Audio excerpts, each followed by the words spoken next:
Ito gala naman tayo dito sa Macapagal Avenue. Dito sa may MOA. Yung may araw na yan, yun ang parkingan. Laking parkingan yan. Kala mo kung ano-ano lang.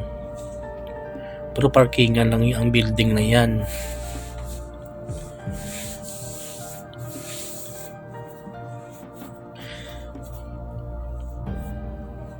Ito naman yung MOA Arena nila, kung saan ginaganap yung mga concert, boxing, kung ano-ano pa yung mga aktibidad. So diretso lang ako kay gala ako ngayon sa MOA Arena. Dito naman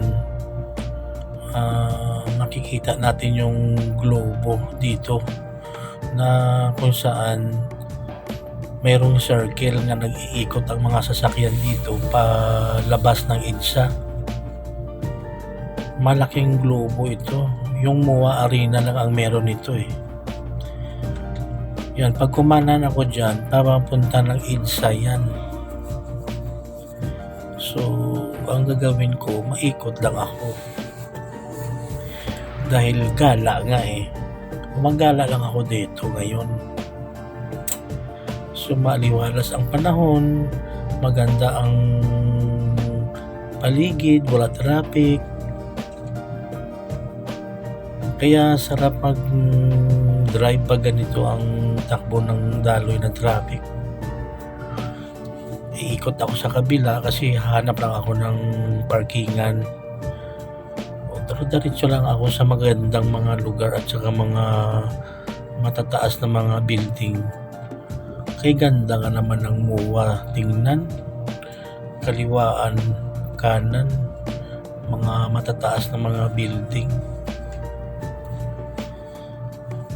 Namangha talaga ako sa mga tanawin nila kasi sa amin sa probinsya kasi hindi ko ito makikita dito lang sa Maynila. Dito daw ito sa may Macapagal Avenue. Ano yung puti na yan? Ano kaya puti na yan? Ano yan? Parang kuiba, no? Kakaliwa na ako dito dahil hanap ako ng paradahan. Ipapark ko lang itong aking sasakyan dahil kakain muna ako saglit.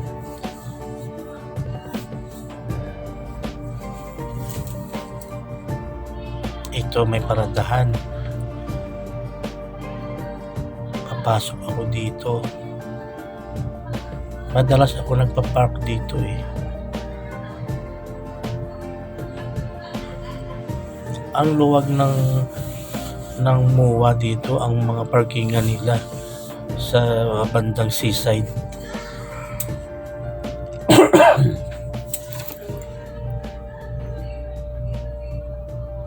So papasok ako dito, kukuha ako ng ticket sa magandang cashier.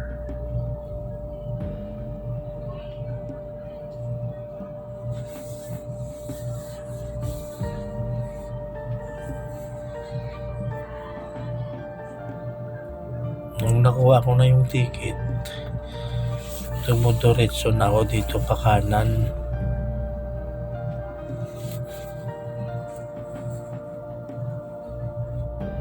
Ang kagandahan kasi dito sa pagparada mo, pagbayad mo 50 pesos. Kahit lumampas ka pa ng 2 hours or 4 hours lang, wala nang excess na bayad yan. Want to sawa ka ng parada dito.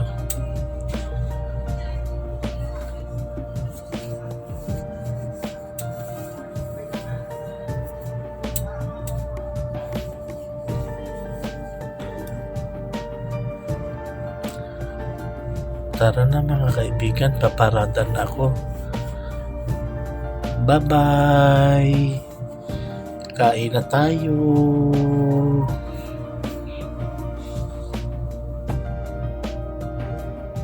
Papark na tayo!